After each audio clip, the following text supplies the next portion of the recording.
All right, welcome, everyone. My name is Curtis Burrell. I'm the Senior Director of Recruitment and Outreach for Dental Education at ADEA, and we're here today with Allison Temple, who's joining us from East Carolina University School of Dental Medicine to talk to us about her experience applying to and being a first-year dental student. So welcome, Allison. Thanks for joining us. Thanks for having me. Anytime. So let's get started. Can you tell us a little bit about why you were considering the profession and why you chose dentistry?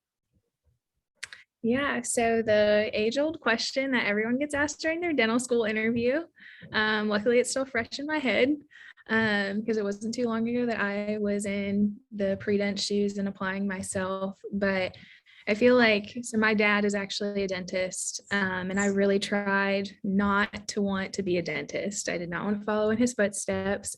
However, everything that I came across, all these experiences I had kept leading me in that direction. And so it wasn't until I was, I think, a sophomore in high school, and I had been dabbling with different healthcare career options. I knew healthcare was what I wanted to do, but I didn't know what. And so I went on a mission trip with my church, and we went to a small town in Guatemala, and a couple of the women didn't speak. And I knew a little bit of Spanish back in the day. And so I kept trying to communicate with them, and they just wouldn't communicate. And so I eventually talked to some of the younger kids and was like, why, is it us? Like, why don't they speak? And one of the kids was like, oh, they don't have any teeth. And I was like, that's something that I could fix in the future. And so ever since then, I feel like everything I've done, all the service experiences I've had just consistently led me to dentistry. And here I am. That's great. That's awesome. Can you tell us a little bit about why you decided to go to ECU and kind of where that was kind of as part of your journey of selecting that place as the school for you? Yeah, so growing up in a military family, I moved around all the time. And so I never really had one location that was home for me until my grandparents moved to North Carolina when I was about 1 year old. And ever since then, it's been the constant in my life. And so I kind of knew that North Carolina would be where I ended up because it's where my parents are now. And so when I was looking at dental schools, I just kept being drawn to ECU, especially because of their mission. They're very much service oriented. And in their mission and vision statement, they talk about how they want to prepare leaders and they want to serve the underserved. And I feel like everything I've done in my past has been to make myself a better leader, as well as to serve my community and give back to the underserved however I can. And so when it came time to getting my acceptance from ECU, even if I had another acceptance from another school, I knew that that's where I wanted to be, just because I knew they could make me a stronger leader, as well as help me fulfill my personal mission of giving back to my community in the future. And in my first year, I'm only 6 or 7 months in, I can say that it has lived up to those standards. So I'm very happy to be here. It's always nice to find a place that aligns with your personal values and your professional values. So that's great.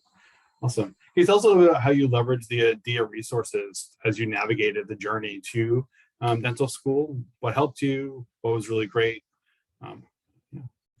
Yeah, so one thing that they do, I think it's almost immediately after you register yourself as a student, as a dentist, whatever it is, and they send you this guide, and it's the ADEA Guide to Dental School.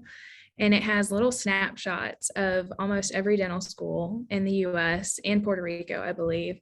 And so it just gives you a little bit of information, a little summary about what the school is about, what they do, their average scores.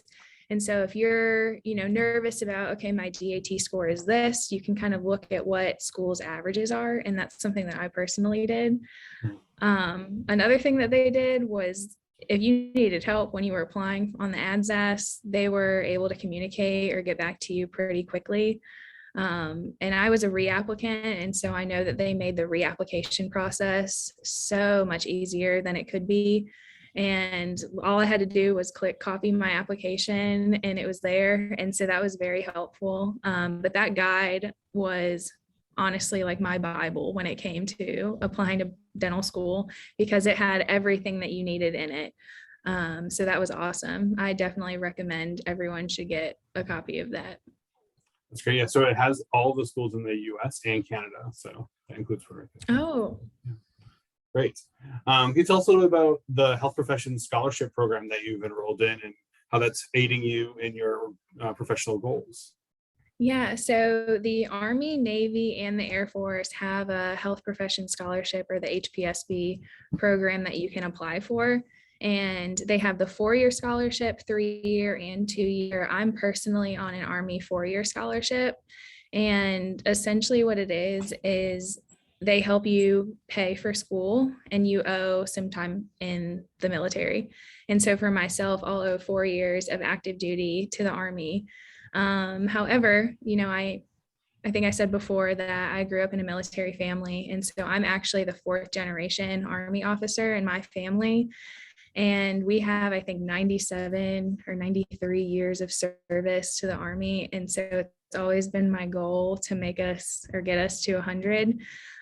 So that's definitely a little bit of personal reason why I chose the Army. However, it's also, to not have to worry about paying for dental school, because it can be a financial burden for many. And there are amazing loan repayment programs out there. There's amazing student loan services out there. So a lot of resources for us. However, not having to worry about that when there's so many other stressors in dental school is amazing. And at the end of the day, I've always been geared towards service.